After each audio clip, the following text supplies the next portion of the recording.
The Archdiocese of Chicago is a vibrant and diverse faith community. We celebrate our faith through worship, evangelization, and reaching out to the needy. Welcome to Catholic Chicago.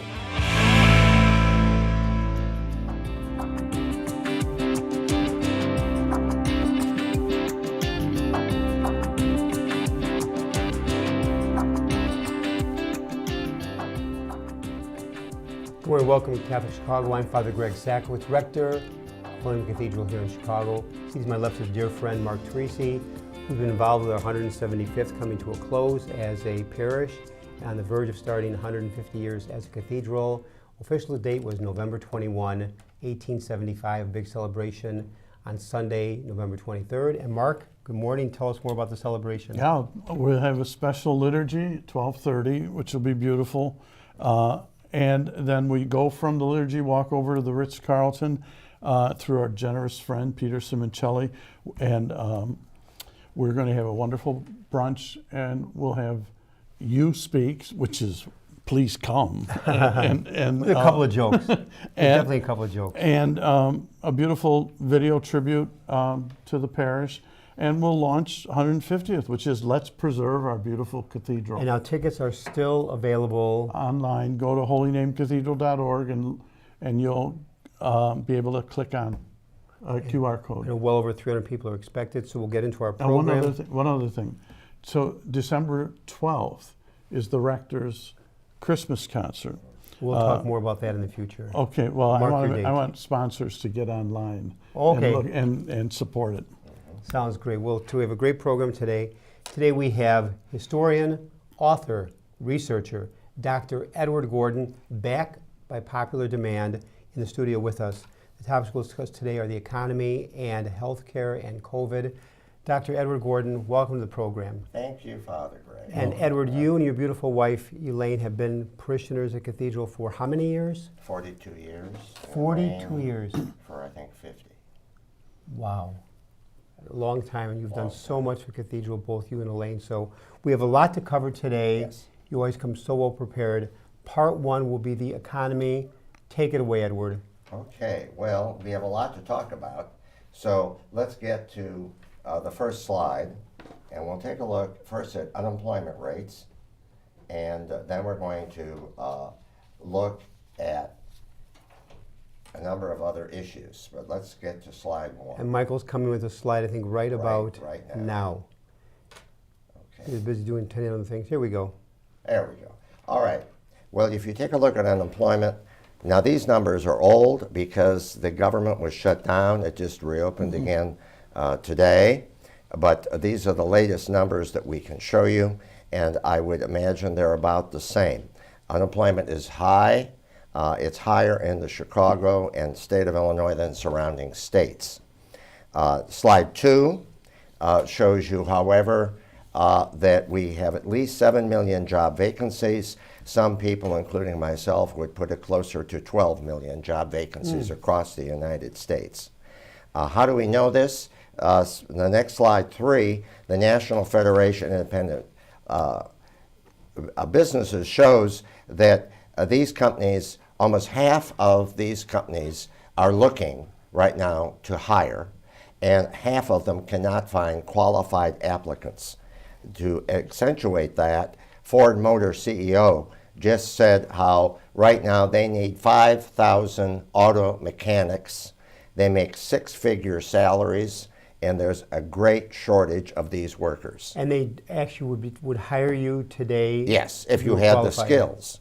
Wow. If you have the lacking skills. that many people for skills Yes. for that industry. And the same thing is true for General Motors. It's true for dealers across the United States. Wow. A quick question, Edward, and that is, in a brief moment, what caused the government shutdown, and hopefully it's coming to a close? What was the cause of the shutdown? Well, the main thing was health care subsidies for poorer people. That was the main issue, and that still has not been resolved. Okay. And food stamps. And food All right, stamps. that was resolved. The SNAP. The SNAP, yes. That part's been resolved? That was resolved, but not the health care issue. Gotcha. All right, slide 4, however, you're going to see what's happening. The private sector has hired very few people, and at the same time, if we look at job cuts, which is slide 5, you can see that there is a drumbeat of layoffs. Now, part of this, of course, is the government. They laid off all of these workers. Some of those will be hired back. The reason for this is the confusion over government policy and where we're headed. So companies are not hiring, though they're not firing that much either. So these numbers could be a lot higher, all right? Now, so the whole unemployment picture shows you that the job market is confused. Companies need more skilled workers. We can't find these skilled workers because they do not exist. Companies are just beginning to think about training workers to fill some of these vacancies. Most are still resistant. How long Yes. has this been going on? How long is this tail? Oh, well, the lack of training has been going on for a long, long time. Short-term profit, training people costs money. Most companies have stopped training. More and more now, they're going to be forced into training to fill jobs because it's cutting into their productivity and profit. And AI itself is not going to solve this problem. So if you're a company, you should seriously consider the prospects of training and also teaming up with local post-secondary institutions and even high schools with career academy high schools, getting kids interested in different types of jobs. One other question. Yes. So for our viewers that may not know AI, explain that to folks. Well, AI is artificial intelligence, all right? So right now, chips are getting more and more powerful, and companies believe they can replace employees with more automation, all right? Thus far, it hasn't happened. Automation has happened, but not to the degree that companies want. They think that they do not need to train, and instead they can, particularly at the lower end and maybe even mid-level jobs, use technology. Okay. All right, and that will result in billions and billions of dollars in profit. Companies are invested $1 trillion in AI, and I think it will have some impact, but AI is a tool, and it's backed up by people who have a brain that know how to apply it. Edward, you talked about some areas that are looking for employees. Yes. But they're not properly trained. Yes. Is there any area out there that has too many employees where they're not hiring? Not priests. There- No, there are and examples. not How about lawyers. it? Yeah. Not lawyers. Well, also, how about nurses, too? Oh, Nurses they're and huge. doctors. No. Those are huge shortages. Yes. Basically, every area of the economy has huge shortages. All right. But let's move on to the next slide. We're going to talk about tariffs. All right. Let's take a look Now, at this tariffs. is a real big one. This is very big. And if we move to the next slide, you'll see what I mean by big. Here is a cross-section of tariffs right now across different countries. This is raising exports costs. The government just put 107% tariff on pasta, imported pasta, folks. And I can't tell you the reason why that's why true. Would that's almost, it's incredible. It is. And it is resulting in higher prices. Next slide, slide 8. Here are the estimated price increases that you're going to see. All right. If you're going to buy any of these things, you can expect higher prices. So if you want to buy a smartphone, you'll be paying 1/4 more than you were a year ago. Right. Wow. And this has led to the final area that people are concerned about, inflation. Inflation, next slide if you would. 3%, we can expect, I predict 5% inflation for next year. And how that looks in terms of specific areas, if you look at the next slide, you'll see the impact already on food costs, coffee, steaks, et cetera, et cetera. You can see the impact thus far, and it's going to get higher unless I like the that one tariffs. slide about eating out 3.7. I thought that would have been higher. it probably will go higher. It probably will go higher. But if you want to buy some coffee, it's almost 20% more for the can of coffee. Companies have been eating about 50% of the tariff costs, and that's not going to continue. Gotcha. Why are we getting two messages here? Your message, which I understand, then we're getting a message, everything's fine. Everything. Well, there are those that believe that the tariffs are fair and they're going to generate a lot of money. Some have said that we can eliminate the income tax with tariffs. That was something that was said a long time ago. I don't know if that's still believed. I'll look at it this way. This is a tax on consumers. Okay. Because in the end, the tariffs, unless the tariffs are changed, at least some of them, you can expect significant inflation. And people are already seeing that. If you go to the next slide, look at medical. And for those of you that right now are involved in, you can see the costs there have gone up. And part of that, too, are the shortages of medical personnel. Yeah, you're right about that. And if auto and other areas of the economy are equally vulnerable. So That's amazing. what kind of a leg of healing do you envision? Well, if companies start training more, they'll be able to fill more of the jobs and costs would fall. But some of these are skilled jobs and they require a great deal of training and special certificates, licenses, and degrees. And this has been a problem that has been growing since the last century, starting in the 1990s and continuing now. It's just getting worse because all those evil baby boomers are retiring and they're not being replaced, all right? So not only do we have a pre-shortage because all those boomers are leaving, but we have shortages in every area. Look at what's happening to the airlines right now. Now American and United have set up their own pilot schools because we have a shortage of pilots. Wow. But what about airplane mechanics? You've seen accidents. Now, Yes. I can't say that every one of those accidents is because of poor maintenance, but I can tell you right now the airlines are suffering from a lack of mechanics. Even the private fly airlines that are used by executives, they're having to ground aircraft and steal parts because they can't maintain the aircraft. They don't have the mechanics and they can't get the parts.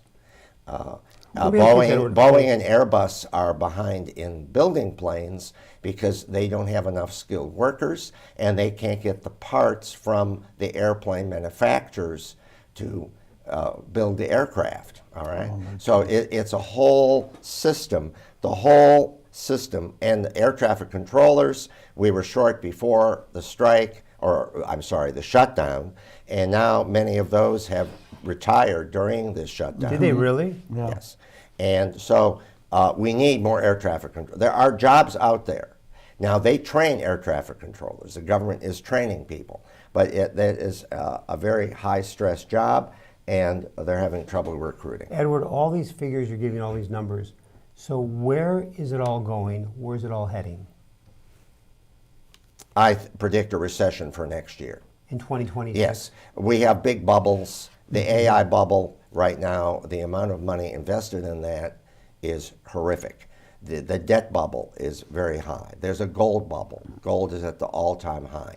The stock market the other day, again, had its all-time high. All right? Now, parts of the economy... Now, the surface that seems good, but it really isn't. I'm sorry? When you say the stock market is an all-time high, on the surface that seems like, oh, that's wonderful, but that really is not wonderful? Well, it's a question of, is it sustainable? And is it based on euphoria and real growth of the economy? Or is it based on speculation? Gotcha. All right? And I think too much of it is on speculation. And that's not sustainable. No, I don't think Well, so. we have to worry about our retirement. Yes, yes. I think more people are. In fact, there are people who are living paycheck to paycheck, who are older, and they are going to have to continue working because they didn't save, all right? A large part of the economy, many workers are living paycheck to paycheck. Now, you hit on an important point. I have friends, because I'm 72 now, and so we're Yes. young. We look 30, good for 40. 72. You look good for 95. No, guys, be nice. We're always nice to each other, go back 50-some years. And that is, I know good friends of mine who are now 65, 68, 70, who said when they were 40 and 50, I'm retiring, I'm 65, they can't. Right. They cannot Right. retire. Yes. And they're 68, 70, still working full-time just to keep things going. Well, the inflation, there has been tremendous inflation since the 1970s. Yes. $15,000 salary in 1975 would be equivalent to $150,000 today. Wait, say it again. Say it A again. $15,000 salary in 1975, that dollar, to have the purchasing power, would be equivalent to $150,000 now. In 50 years. Yes. Oh my God. Now remember, that was the oil crisis, the Vietnam War debt. We've had several other stock market corrections, etc. All right. So when you look at all these numbers of earnings, stock market prices, prices of everything, just lop off a zero on a lot of that, and that's really, now in some cases the costs have gone even higher. Now, just reading the paper this morning before we go to break, and that is, yesterday they minted their last penny. Yes. The last one was minted. Yes. Never again, well, 232 years, the death of the penny. Yes. And since 1909, it's been the Lincoln head penny since 1909. Yes. And is that going to cause some Well, they're going to be rounding up or rounding down. rounding down? All right. But the whole issue of inflation, $1 in 1900 was worth $100 in 2000. Wow. So that was the inflation of the 20th century. Now we're on a track to beat it. The Fed right now, the U.S. The total indebtedness of the government is over $37 trillion. How much? 37 trillion. In debt. Yes. Worldwide government debt is over $100 trillion. Wow. We have a huge debt crisis coming. Mm-hmm. Well, on that note, Mark, take us to break. On that happy that happy note, Dr. Happy Gordon. Dr. Edward Gordon, we're going to come back. He's an author, researcher, professor, consultant, and most importantly, a faithful friend at Holy and parishioner at Holy Name Cathedral. Thank you. We'll be back in a few minutes and continue our very, very interesting and challenging discussion. Please Part stay 2, tuned. COVID.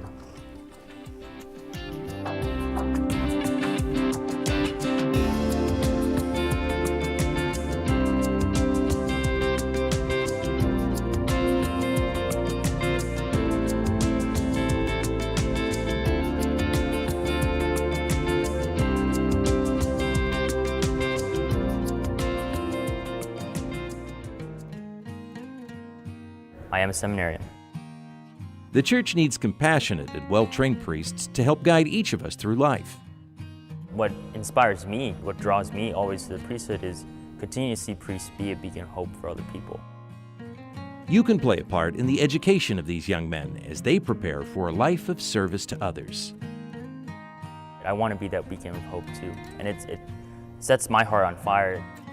To support our seminarians, make your gift at archchicago.org/seminarian fund or call 312-534-7959.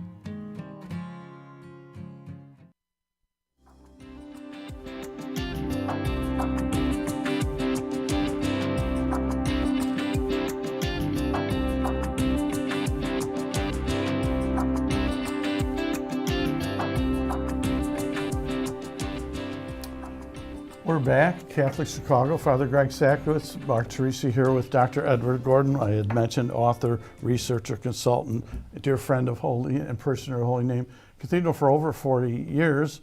In this section of our program, we wanted to talk about COVID. Is that a sleeping issue now, or is it alive? It's alive. Okay. And the CDC is recommending vaccine. If we get to the next slide, please, slide 12. There we go. These are some of the recommendations that that we have. Older people, younger people need vaccine protection. Why? Because the vaccines decrease over time. And the latest version of COVID is out there, and people are getting sick from it. Now, we're not anywhere near where we were during the COVID epidemic. Crisis, yeah. But my point is, people are getting sick, and you do need to get an updated vaccine for COVID, and I also recommend flu, both. Are Now, people taking COVID seriously? no, they are not. The numbers of people getting vaccines is way, way down. Kind of like out of sight, out of mind. Correct. Oh. Correct. And that, I'm sure we'll see an uptick now that cold weather is here and people are indoors. We're going to see an uptick in people getting sick again. It is hard to believe, Edward, back in March of 2020 is when things shut down. Yes. So we're talking almost 6 years ago, next March, that this whole thing started. That's right. How the time is flying. And that truly was a game changer. I still talk A million about it people today. died. A million people died because of COVID. I had several funerals because of deaths from COVID. So that was very, very real. I remember I was anointing people who were sick or dying with a Q-tip, couldn't touch their forehead, using a Q-tip on the forehead. And how were you dressed doing it? Heavily dressed. You had a whole suit on, yes. Yes. Yes. Yes. And it was a very quick visit. Yes. Well, more people died from COVID than all of the wars America fought. So anyone who says Wow. it didn't exist, it's a fake. It was made up by the pharmaceutical companies and some doctors. The data is there. Worldwide, even more people died. In fact, in some countries like China and India, we really don't have an accurate count Because of the they millions. weren't revealing. That's correct. We forget the images, like the cathedral empty. Now, I have some good Yeah, news very also Closed. regarding COVID, though, because now it appears that COVID may offer tumor-fighting help for certain types of cancer patients. That has just been revealed lately, and I think that is a very hopeful sign for some types of cancer. Are you talking about the vaccine itself? Yes, the vaccine itself. That's very interesting. Did that study just come out? Yes, it just came out in October. Yeah. I think we all of us who are of age have stories coming out of COVID.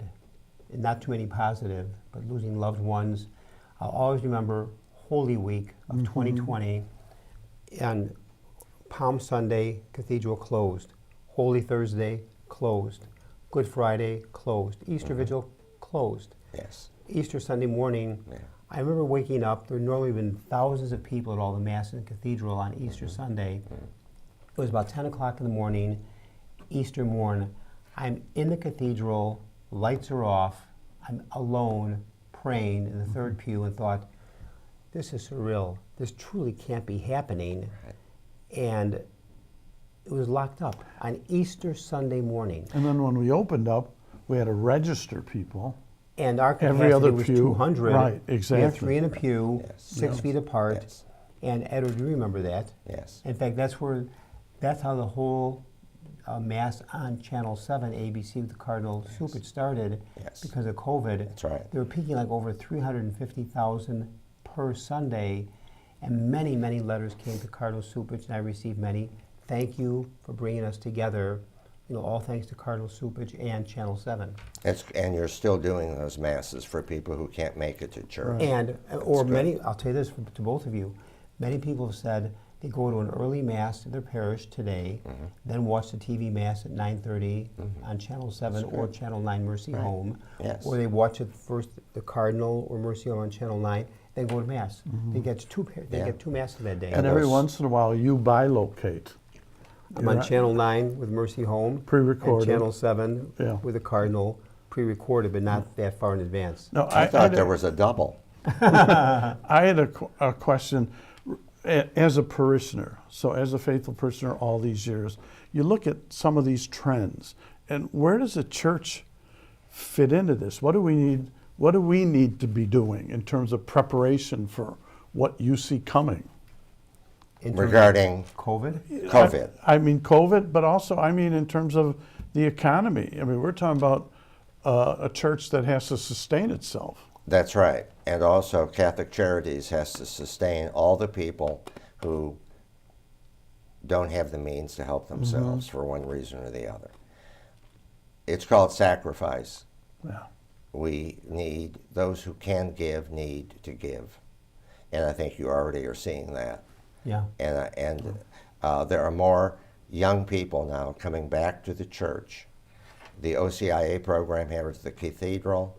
How many? There's about 40 this year. 40 And or most of 47. those are Young. young people. Oh, no question. And they are doing it because they realize that what the world offers in terms of money, drugs, sex is not empty. enough. Is empty. And and you hit it right on the head. It's and not they empty. need the truth.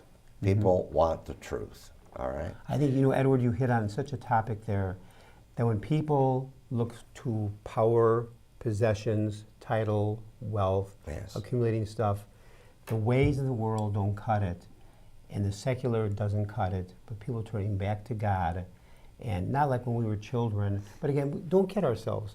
When I was in grammar school at Mary State of Wisdom, my buddies whose parents and then my classmates didn't go to church, Christmas and Easter. Yes. So where I thought everybody in my class is going to church on Sunday, they weren't. Yes. Much more than today. But to think, in the good old days, everyone went to church. They didn't. They didn't. It was more than today, though. Well, that was the theme of the program I did, one of them this summer at the cathedral, if you remember. And I hope that I'll be able to do that again sometime in the future, maybe in the fall of next year, to a larger audience, because the situation is not getting better. It's certainly, the economy is due for a major recession, a major correction. And now you would predict that summer, fall. I know you don't have a crystal I think ball. after the first of the year, it's going to be a slow progression and just steadily go down. Really? Yes. And again, for our listeners, define a recession. Well, inflation, more people laid off from jobs, prices increasing, returns on investments declining. And this isn't That- your opinion. This is you looking at research saying, here's where we're heading. Yes. I think that's Well, important. what That's goes important. up, look, when you study economics, you always realize what goes up comes down. And right now, when we're at these all-time highs that I think are the Bitcoin drama too, that bubble is incredible. And that's going to come down too. Yes. Now, how severe it will be, I cannot predict. All right, but I can say that the government has so much debt now, they will not be able to do the bailout that they did during COVID. It amazes me. I've known you now, Edward, for 9.5 years. You and lovely wife Elaine, but you have immersed yourself most of your adult life in the whole area of economy, studying, researching, synthesizing, putting together, writer, author, historian. You just are a walking encyclopedia, but then connecting all this with your own insights. We need to bring the program to a close. I want to thank in a very special way Dr. Edward Gordon, a dear friend who's been with us as a guest today. Edward, you'll be back on again. You always have new insights, new ideas, new challenges for us, so thank you for joining us. You're welcome. And to you and Elaine, a very blessed Thanksgiving, which will be here 2 weeks from today. We're taping on November 13th. Mark, thank you again for another great job. It's great to be here. Co-host. I learned a lot today. Thank you. Me too, and also thank you to our great producer, director, Michael May, for always doing such a tremendous job. So listen, may God bless all of you. Take one day at a time. God is with us. Amen.